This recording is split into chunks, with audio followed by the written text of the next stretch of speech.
प्रातः क्लास चल रहा था 8 जनवरी 1966 शनिवार को छठे पेज के मध्यांत में बात चल रही थी।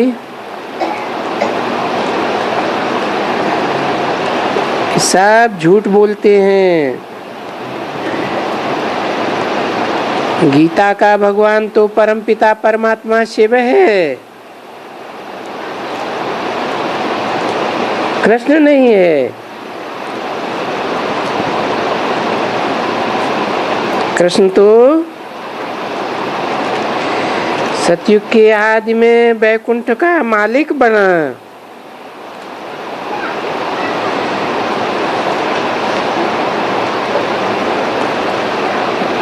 और वो कैसे बना?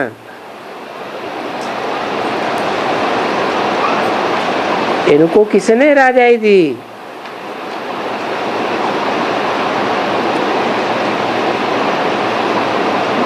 कलयुग में तो कोई बैठा ही नहीं है।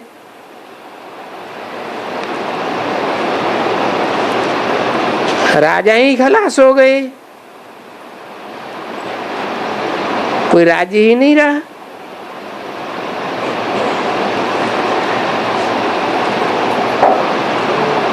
देखो, बुद्धि में बैठना तो चाहिए ना कि जरूर आप ही अपना राज्य स्थापन नहीं किया होगा।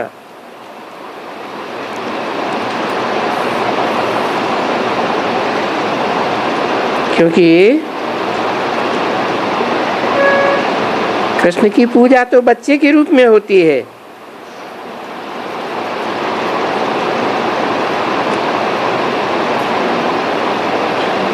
जरूर कोई कीमत पर राज्य मिला होगा। तो ये देखो, श्रीमत पर ये श्रेष्ठ से श्रेष्ठ लक्ष्मी नारायण खड़े हैं। तो तुम बच्चों को भी उनको ऐसे ही लेकर के बाप का परिचय देना है। पीछे उनको अपना समझा दो। उस बाप से बेहद का वर्षा मिलता है।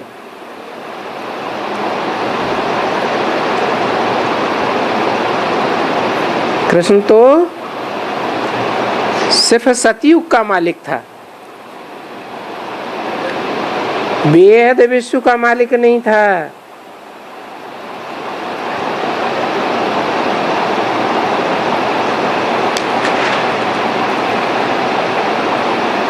कृष्ण को तो जन्म देने वाले उनके माँ बाप थे।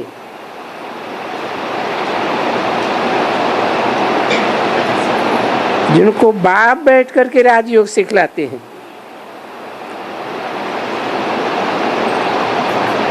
अच्छा, अगर अभी सन्यासियों को ये मालूम पड़े, बाबा तो जोर देते रहते हैं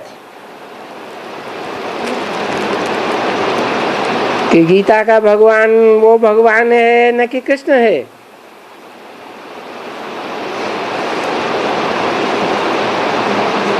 तो क्या समझती हो?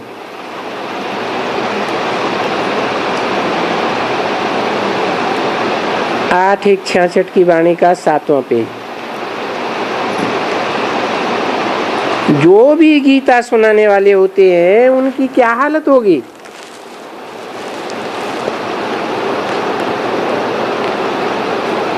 वो हालत उनकी पिछाड़ी को आकर के होगी ना।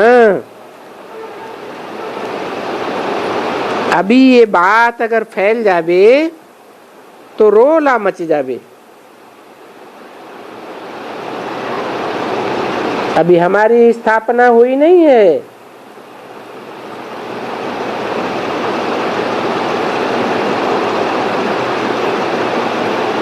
हमारी राजधानी स्थापन नहीं हुई है।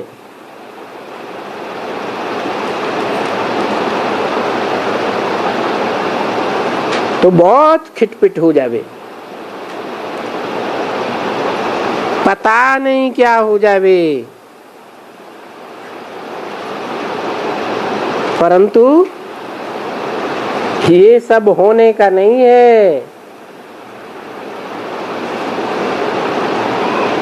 ये तो चलते चलते पिछाड़ी में आकर के वो कुछ समझते हैं। जिस समय कि विनाश होता है,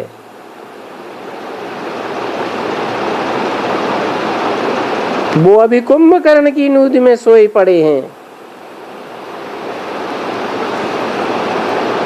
पहले नंबर में सोए पड़े हैं।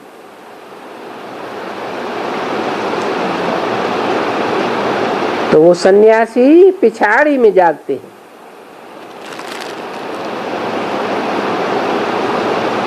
उनका नाम शास्त्रों में लिखा हुआ है ना, भीष्म पितामह, द्रोणाचार्य, फलाना फलाना।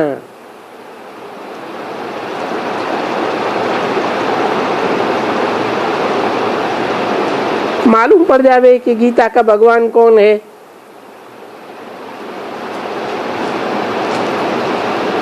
इस गीता में कृष्ण बच्चे का नाम डाल करके गीता ही झूठी कर दी।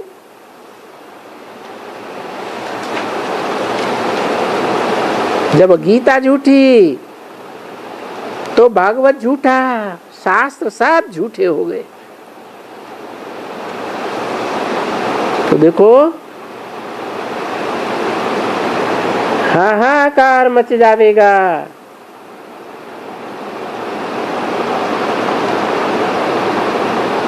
वो जिज्ञासु लोग अपने गुरुओं को पता नहीं क्या करेंगे।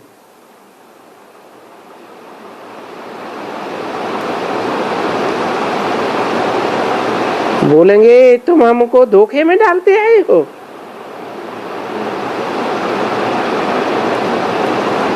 तो नंबरवार गुरु होते हैं,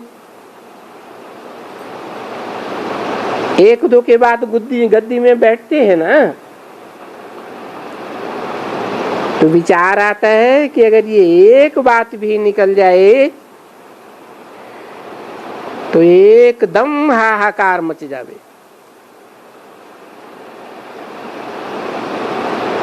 तो ऐसे जल्दी नहीं निकल सकेंगे।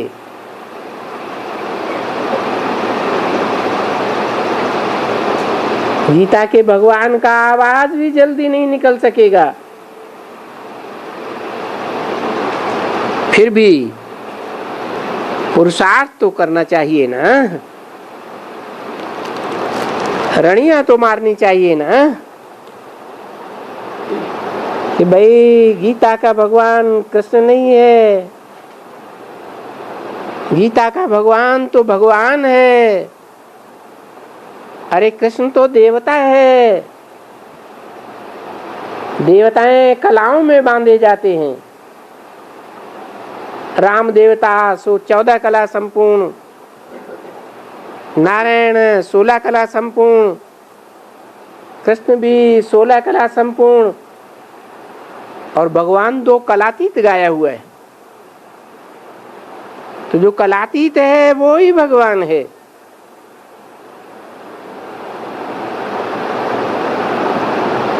वो तो सबको निराकार भगवान बोल देते हैं। अब कहाँ भगवान, कहाँ देवताएं, और कहाँ आज के ये भिखारी मनुष्य अपने ऊपर श्री श्री 108 का टाइटल धर के बैठ जाते हैं।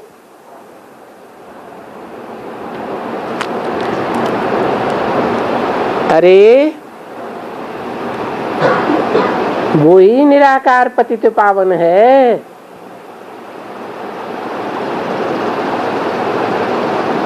कृष्ण को पतित पावन नहीं कहेंगे।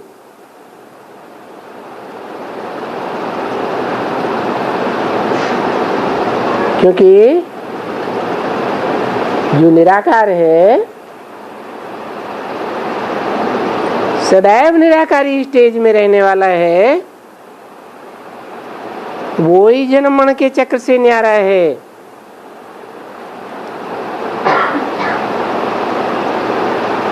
जन्म मरण के चक्र के न्यारा होने के कारण सारी सृष्टि चक्र को जानता है। कैसे सृष्टि पावन बनती है, कैसे पतित बनती है।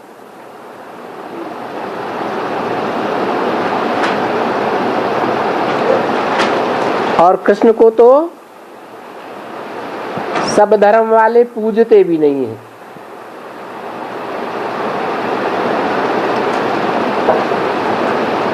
सिर्फ भारतवर्ष में ही मानते हैं।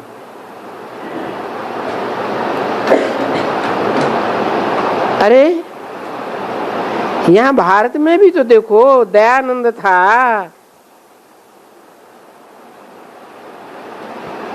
आर्य समाजियों का मुखिया, धर्मपिता कहो, वो ही इन देवताओं की मूर्तियों को नहीं मानता था। न कृष्ण को भगवान मानता था, न राम को भगवान मानता था।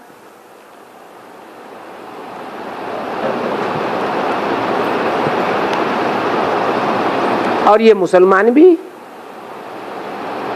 देवताओं को भगवान नहीं मानते।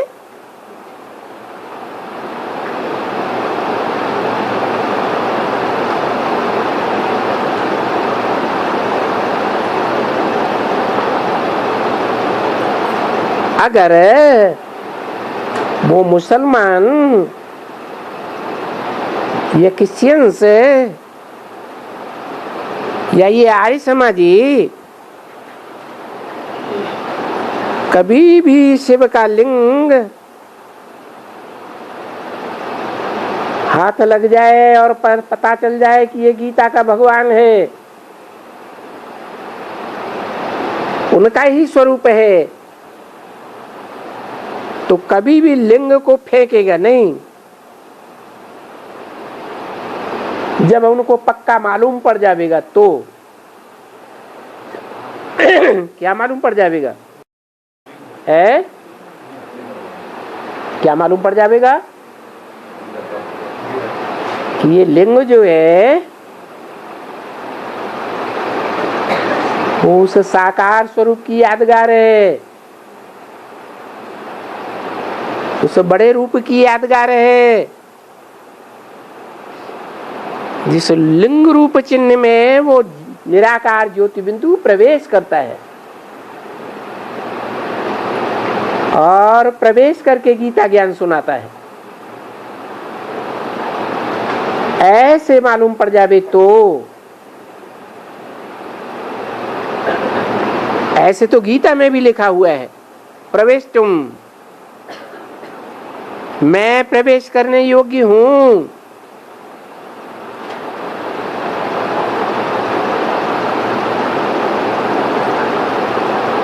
तो देखो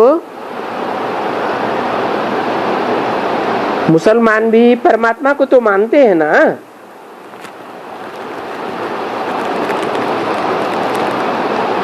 रूहों को तो मानेंगे ना।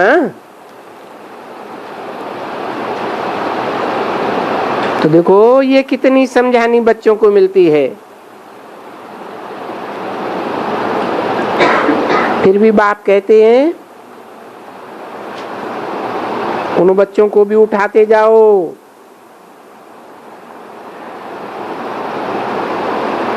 एक तरफ में फिर उन बड़ों को भी उठाओ।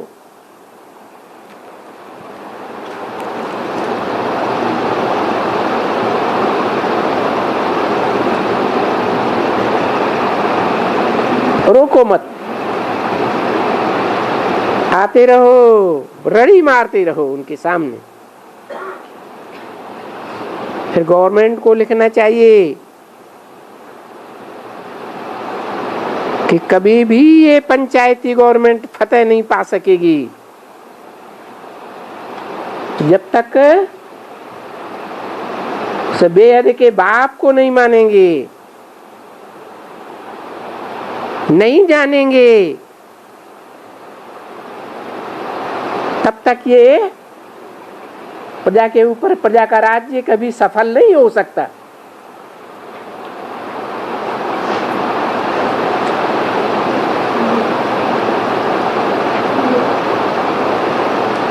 फिर वो भी ग्लानि करना छोड़ देंगे।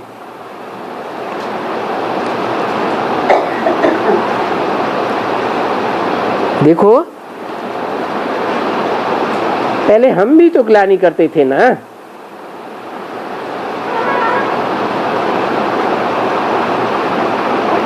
कि भगवान सर्वव्यापी है, कण कण में है। अभी तो हमने छोड़ दिया है। क्यों छोड़ दिया है? क्योंकि जान गए ये भी बाप भगवान कोई मुकर्रर रथ में आया हुआ है।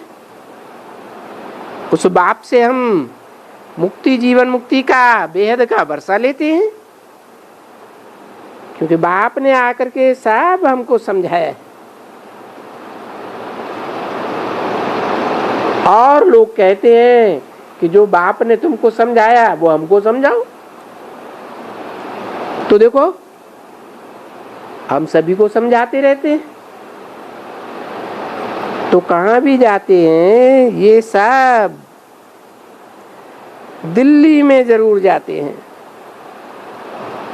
अभी देखो सब दिल्ली में इकट्ठे तो होते रहते हैं ना।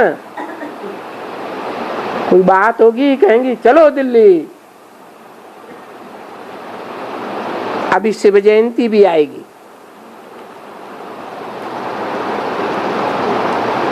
तो उनको यही कहना चाहिए, पहले ये तो ख्याल करो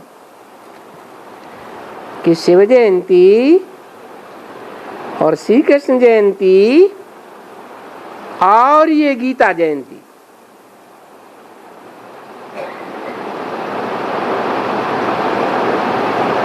अभी शिव कौन है? जयंतियां तो अलग अलग मनाए लेते हैं।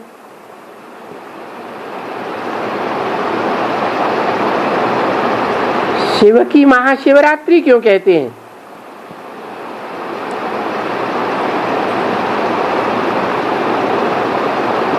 कृष्ण की रात्रि तो मनाते हैं कि रात्रि में जन्म हुआ, परंतु शिव की महाशिवरात्रि कहेंगे। अभी ये शिव कौन है? वो शिव तो निराकार है।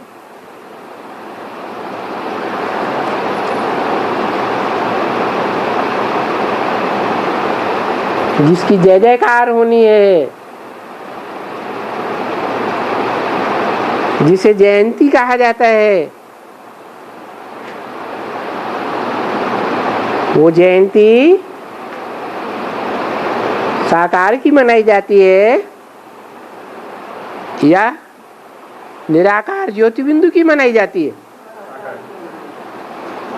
तो जरूर वो निराकार कोई साकार स्वरूप में आकर के संसार में प्रत्यक्ष होता है। ऐसे प्रत्यक्ष होता है कि जो देखे इन आंखों से और जो इन कानों से सुने दो शब्द भी, तो उसकी बुद्धि से मुख से अनायास ही निकले ये मेरा बाप आ गया।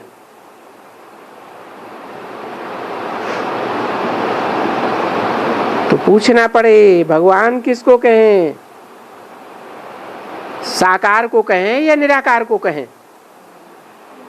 जो प्रवेश करने वाला है वो भगवान या जिसमें प्रवेश करता है वो भगवान?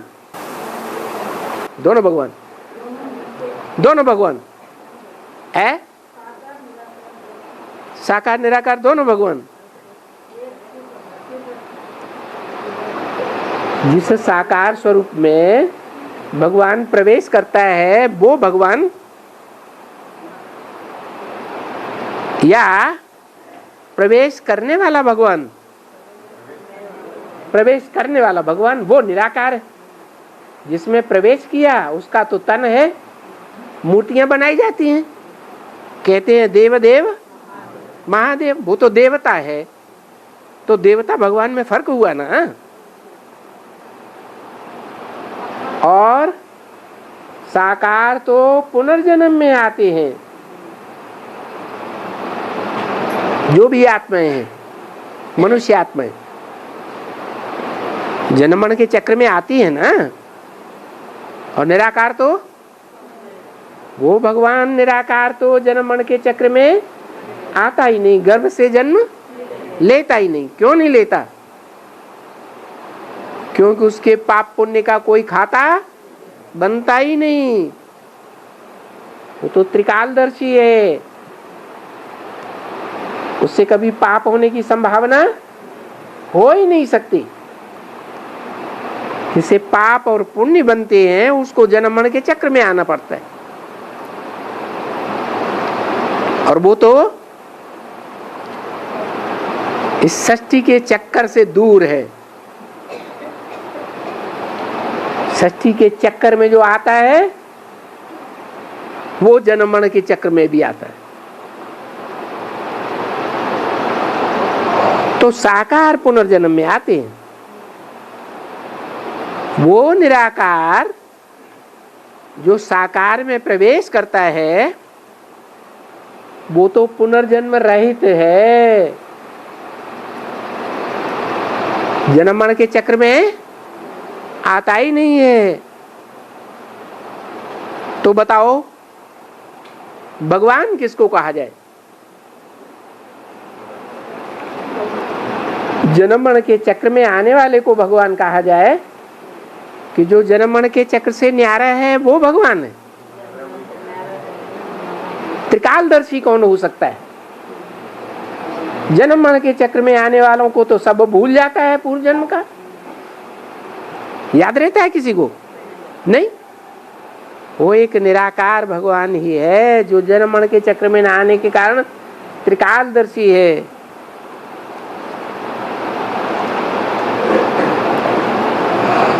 तो भगवान एक ठहरा, वो बाप ठहरा। कैसा बाप?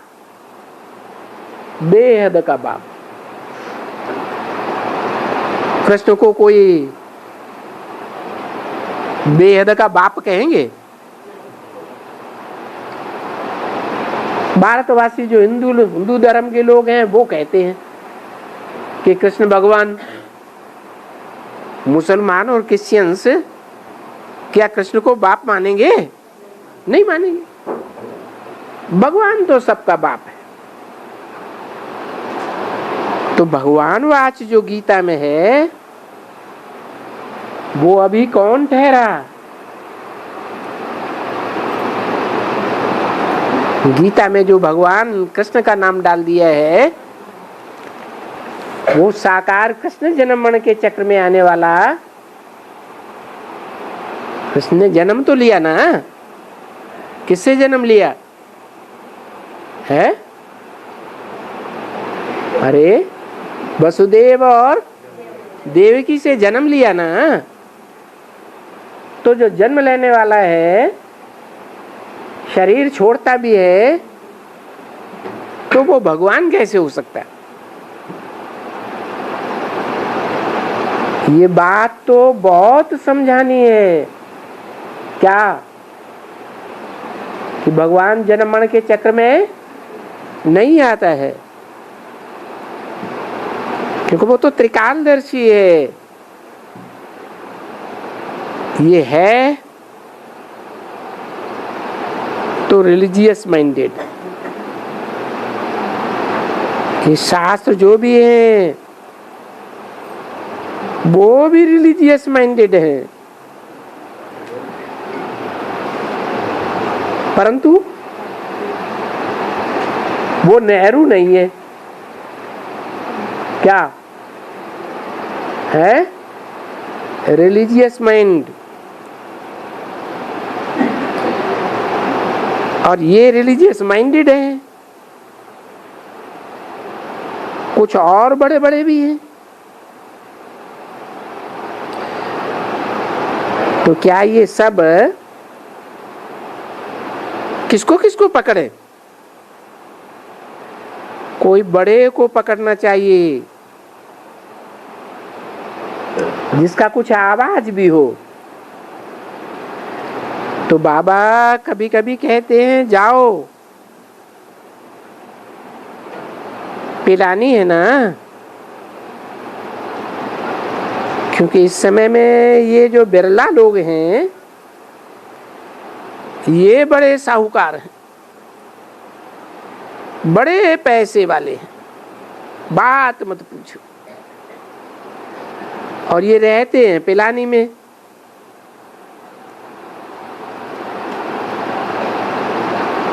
वहां भी लक्ष्मी नारायण का मंदिर बना हुआ है।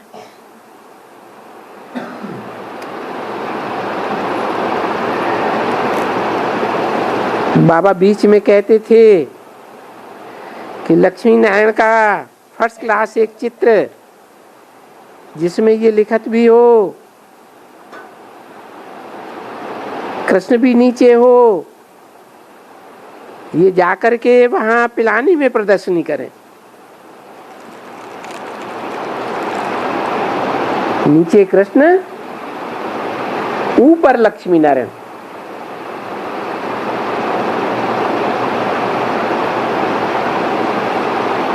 मना तो कोई भी नहीं है,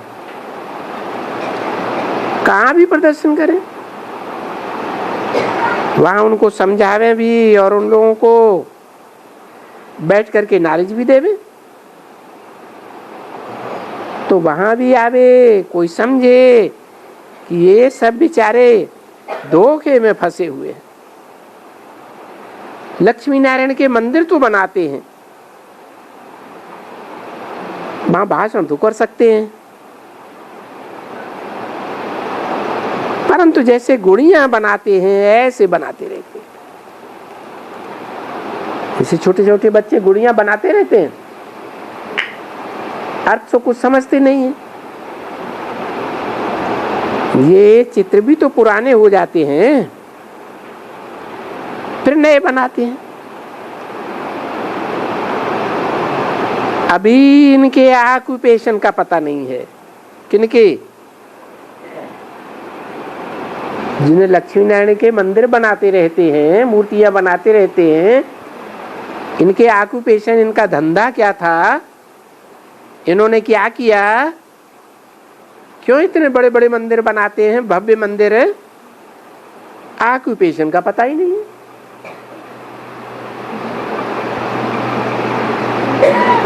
और कोई देवताओं के इतने बड़े बड़े मंदिर नहीं बनाते हैं, और लक्ष्मी नारायण के बड़े बड़े भव्य मंदिर बनाते हैं। तो इस बात का क्या कनेक्शन है कि भक्ति मार्ग में लक्ष्मी नारायण के भव्य भव्य मंदिर बनाते हैं? जरूर इन्होंने इस दुनिया को भव्य बनाया होगा, सारी दुनिया का परिवर्तन किया होगा नरक से स्वर्ग में। भगवान की श्रीमत पर। तब कहा जाता है नरक को नारायण बनाने वाला भगवान है। नारायण स्वयं तो भगवान नहीं है। स्वयं है भगवान कि देवता है? देवता है। तो जरूर नारायण को निराकार भगवान ने क्या बनाया? नर से नारायण बनाया। तो जिनको उनके ऑक्यूपेशन का पता नहीं है फिर भी मूर्तियां बनाते रहते हैं मंदिरों में, उनको तो मूर्ख कहेंगे।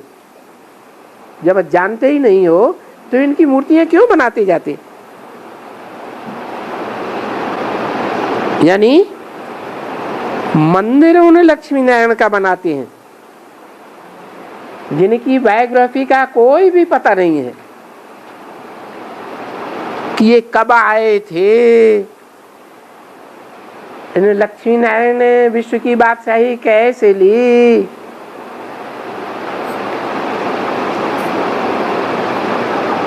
तो वहां बैठ करके समझाने से घर से उनके भांति भी आएंगे समझने के लिए। अभी कोई न कोई उठ तो जाएगा। कहां से? उनके भांतियों में से, उनके घर परिवार वालों में से, संबंधियों में से कोई न कोई की बुद्धि में तो बैठेगा। तो देखो, ऐसे ऐसे बड़े बड़े ख्यालात भी रखने चाहिए। घरों में बैठ करके अपने मित्र संबंधियों को भी तो उठाना चाहिए। घर का और पर का दोनों सर्विस करने की हिम्मत रखनी चाहिए। अभी जब तुम बाप के पास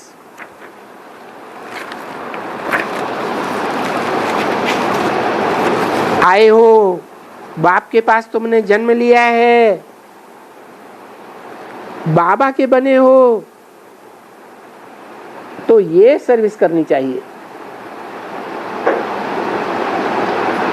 8:166 की वाणी का 8वां पेज। सर्विस करने की बात दिल में रहनी चाहिए।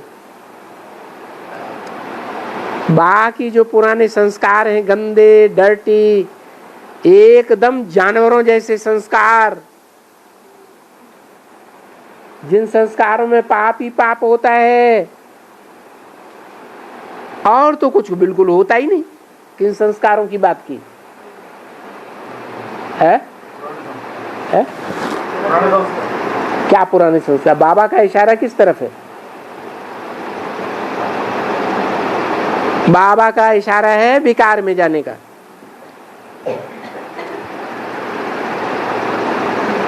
देह और देह के संबंधियों में फंस मरने का। देखो, पूजा में भी पाप होता है, खाने में भी पाप होता है। ये सारी पापात्माओं की दुनिया है ना।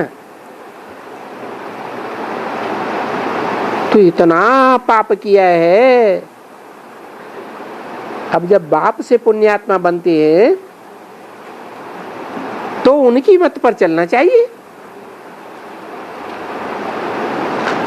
नहीं तो अपना जन्म जन्मांतर का खाता घाटे में डाल देंगे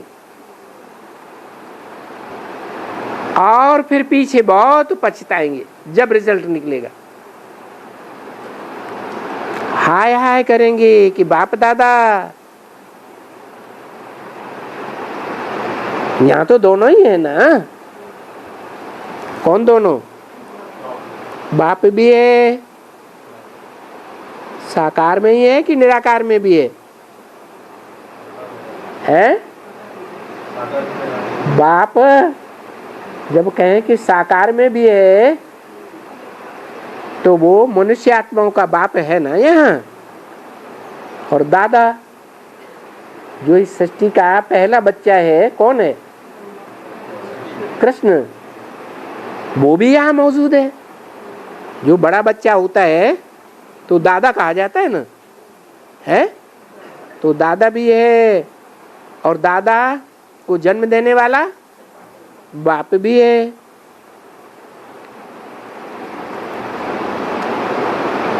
तो फिर देखो, दोनों ही है।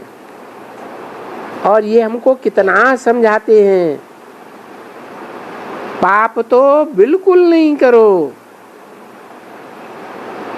क्योंकि तुम्हारा 100 गुना पाप हो जाता है। क्यों भाई? हम भगवान के बच्चे बने तो हमारा 100 गुना पाप होना चाहिए, है?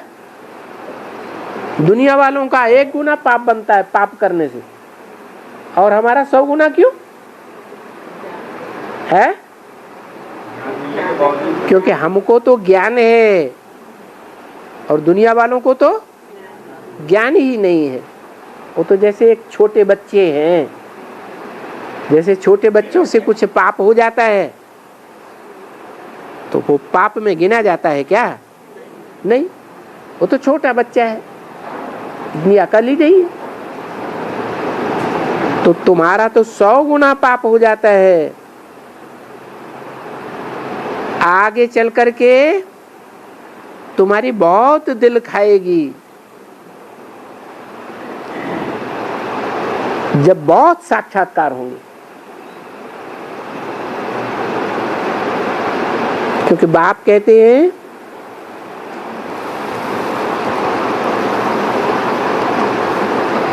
कि पाप करते हो तो भी अभी बता दो। क्या अभी क्यों बता दें? है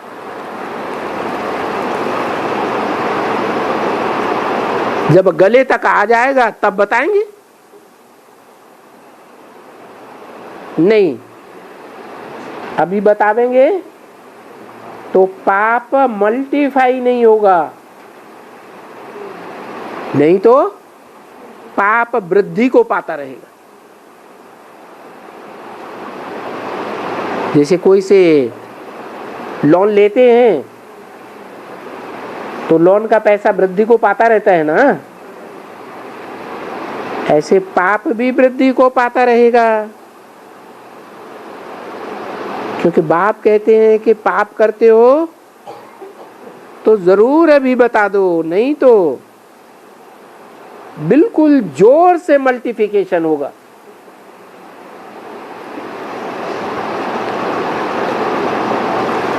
आगे तो 1-2%, अभी 1-2-100% भी चढ़ता जाएगा।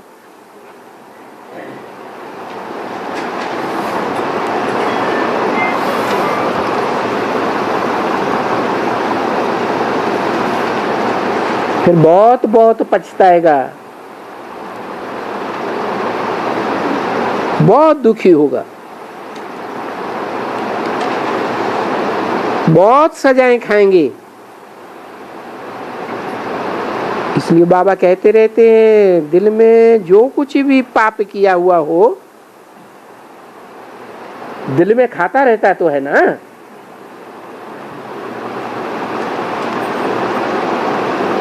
छे बाबा के बन करके या अभी भी जो पाप करते हो तो पाप करना छोड़ दो, क्योंकि दिल साफ होगी तो मुराद हासिल होगी।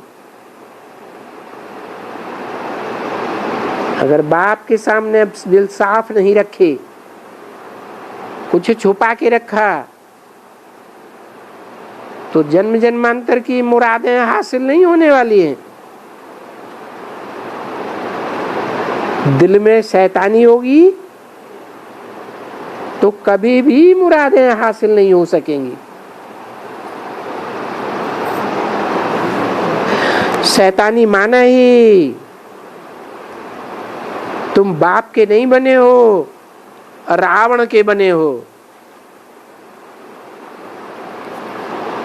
बाप तो कितना अच्छी तरह से समझाते रहते हैं,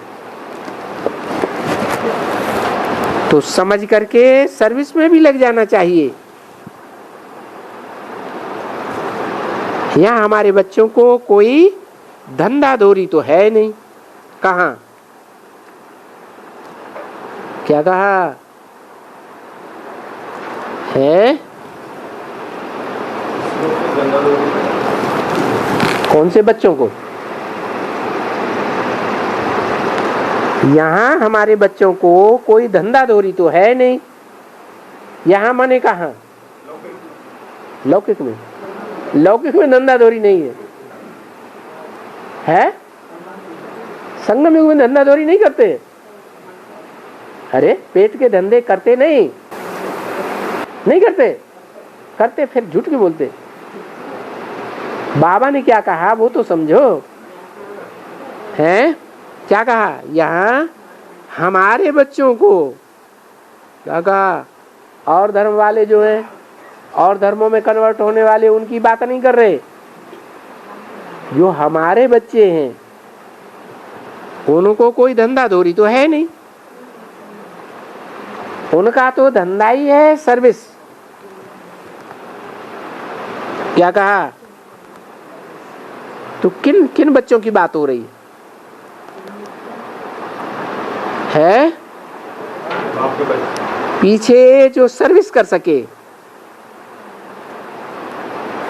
हैं? कौन से बच्चों की बात है? अरे लास्ट की बात बताई, जिस समय तुम बच्चे परम धाम को इस सृष्टि पर उतार लेंगे। कहाँ? इस सृष्टि पर परम धाम कहाँ उतारा जाएगा? माउंट आबू में। तो जहाँ परम धाम उतार लेंगे, तो जो बाप के बच्चे हैं, जिन्हें बाबा कहते हैं कि हमारे बच्चे सूर्यवंशी बच्चे, कितने होंगे? है यथा राजा तथा प्रजा कितने होंगे? हैं 4.5 लाख। वो कहाँ पहुंचेंगे? कि धंधाधोरी करते रहेंगे तब तक? है पहुंचेंगे ना। अगर नहीं पहुंचेंगे तो दूसरे धर्म के हैं। अगर पहुंच गए बोरिया बिस्तर समेट करके, तो कौन से धर्म के हैं? पक्के सूर्यवंशी हैं। तो देखो, जिनका धंधा धोरी यहां तो है नहीं, उनका तो धंधा ही है सर्विस। पीछे पीछे माने अभी नहीं, अभी तो वो ही सर्विस करेंगे जो सरेंडर होते हैं।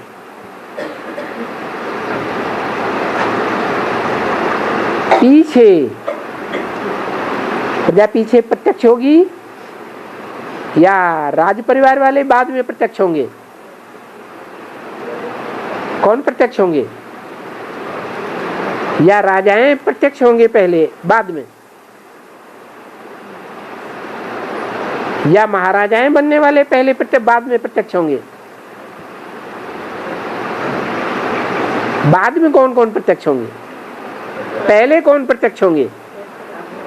है पहले महाराजाएं 8 प्रत्यक्ष होंगे, बाद में 108 राजाएं प्रत्यक्ष होंगे। फिर उन राजाओं की जो फैमिली है, राज परिवार के भांति है 16,108, वो प्रत्यक्ष होंगे। फिर बाद में पीछे सबसे पीछे प्रजा वर्ग वाली आत्माएं।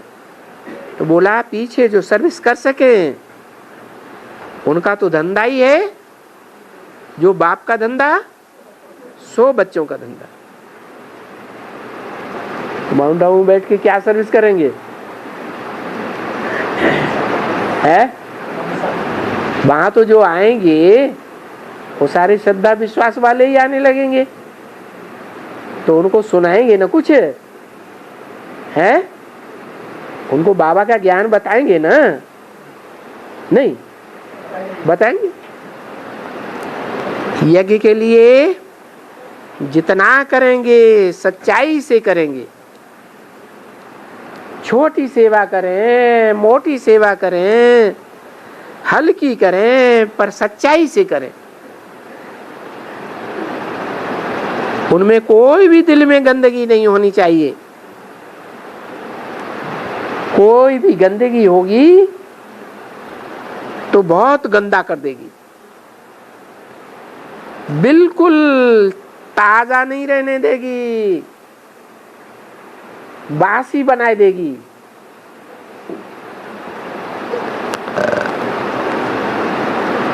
बाबा कहते हैं ना, सच्ची दिल पर रहा साहब राजी। तो सच्ची दिल पर है माना दिल में तुम आत्माएं हो ना, तो सच्ची आत्मा के ऊपर सच्चा परमात्मा बहुत राजी होगा।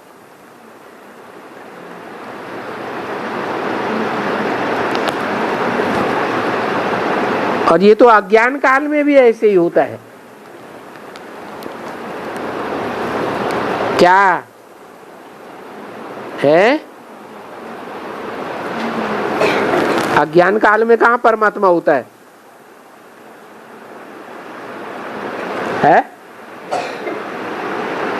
अज्ञान काल में परमात्मा होता है नहीं होता है? भगवान तो होता ही है इस सृष्टि पर सदा कायम, एक शिव बाबा ही है, और तो कोई चीज सदा कायम है ही नहीं। तो जो सच्चा परमात्मा है वो सच रहने वाली आत्माओं के ऊपर राजी रहेगा, होगा तो। लेकिन हमें सबको पता नहीं चलेगा। पता न चलने के बावजूद भी सच्चे दिल वालों के ऊपर राजी रहेगा। बच्चे सपूत होते हैं तो फिर देखो सपूत बच्चे कितना बाप की इज्जत करते हैं। जो सपूत बच्चे होंगे वो बाप की इज्जत करेंगे क्या औरंगजेब के मुआफिक है जेल में डाल देंगे? ऐसे करेंगे नहीं। बोलते हैं तुम बैठ जाओ, बाप को बोलते हैं तुम बैठ जाओ, धंधा बंदा नहीं करो, हम आपको घर बैठे ही पहुंचाते रहेंगे,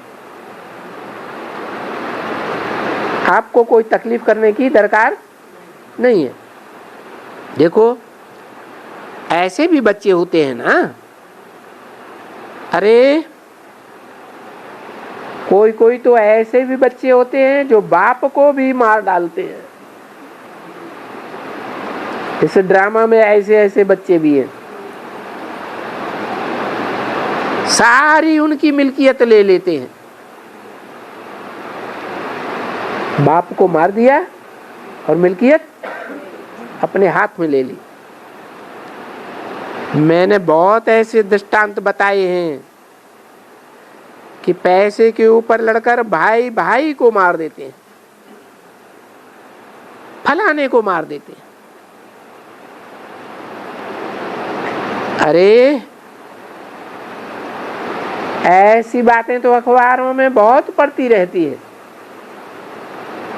अच्छा बच्चे टोली ले आओ। बाबा को ये बार बार टोली याद आ जाती है, मुरली सुनाते सुनाते। बार बार गीत बजाओ, रिकॉर्ड चलाओ, ऐसे क्यों होता है? पॉइंट तो समझ नहीं आता। नहीं, बच्चा है ना, बच्चा बुद्धि की तो ये आदत होती है ना। बहुत गहरी गहरी बातें कोई आ जाती हैं तो समझ में नहीं आती है, क्योंकि 66 चल रहा है ना। 69 में शरीर छोड़ दिया तो बाबा के साथ तो ऐसे बहुत बच्चे हैं। कौन? जो दिल के साफ हैं, साफ हैं, साफ नहीं थे तो बाबा की ये बात समझ में नहीं आती है कि मैं बेहद का बाप, गीता का भगवान, साकार में मैं और मेरे बच्चे ऐसे।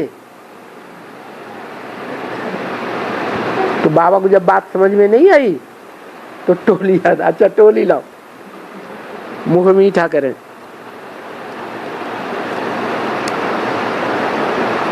हाँ,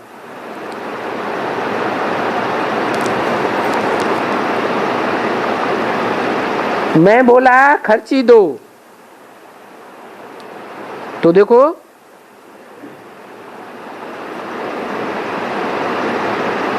बच्चा क्या बोलता है। बोला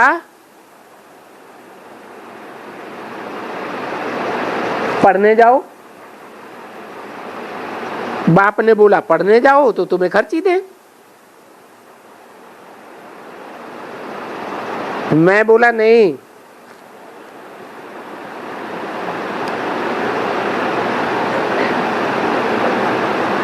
मैं पढ़ाने जाता हूं। शिव बाबा पढ़ाते हैं ना, और तुम पढ़ते नहीं हो, तो जाओ पढ़ने। तो देखो, पढ़ते भी हैं और पढ़ाते भी हैं, सो तो तुम भी करते हो। तुम सिर्फ पढ़ते थोड़े ही हो, औरों को पढ़ाते भी तो हो, सो तो तुम करते भी हो। उसने कहा, अच्छा हम पढ़ने जाता हूं, पढ़ने तो जाता हूं लेकिन खर्ची हमको दो। देखो, फिर खर्ची भी दे दिया।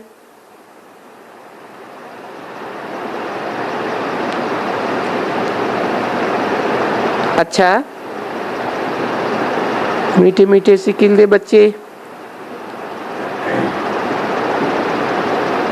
बाबा, सिकिल दे क्यों कहा?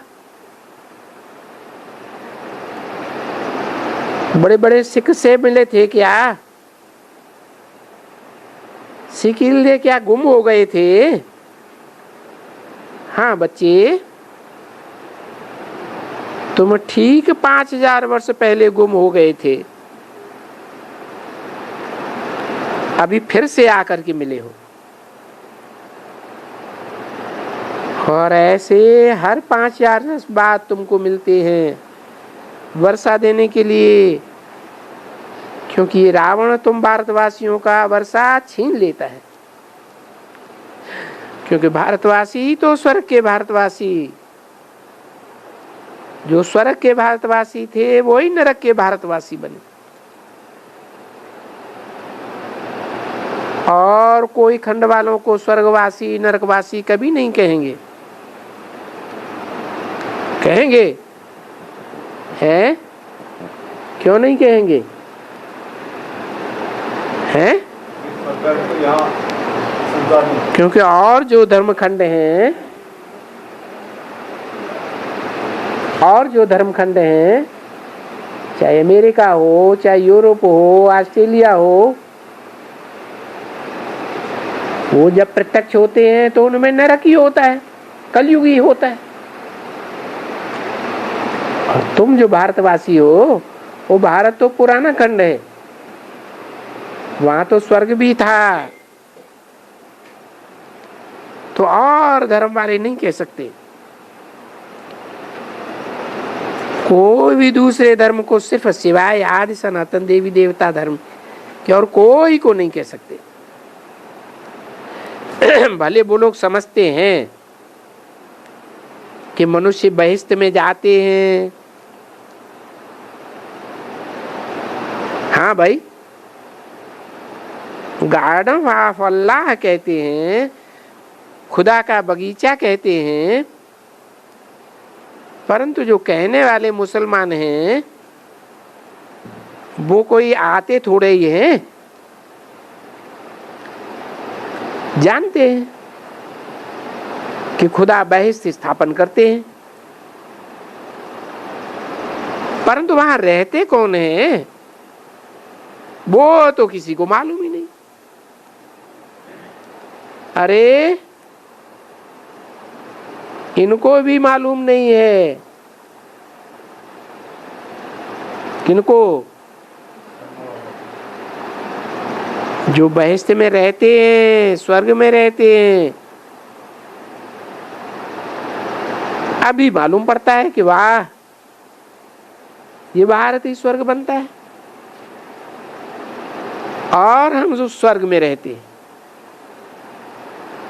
वो ही भारत फिर नरक भी बनता है। स्वर्ग सिर्फ भारत बनता है, उसके लिए भारत की बड़ी महिमा है, बड़ी भारी महिमा है, बड़े ते बड़ा तीर्थ है। तीर्थ माने है, तीर माने किनारा, था माने स्थान, अर्थात जिंदगी की नैया को एक ऊंचे ते ऊंचे ठिकाने लगाने वाला स्थान। मनुष्य की जिंदगी में ऊंचे ते ऊंचा ठौर क्या है? मुक्ति और जीवन मुक्ति। तो देखो, बड़े से बड़ा तीर्थ है भारत, परंतु कृष्ण का नाम बदल जाने से फिर ऐसे ही कहेंगे कि ड्रामा, और धर्म वाले मानते ही नहीं भारत को बड़े से बड़ा तीर्थ। अच्छा, ड्रामा। मीठे मीठे से खिलते बच्चों प्रति याद, प्यार और गुड मॉर्निंग। ओम शांति।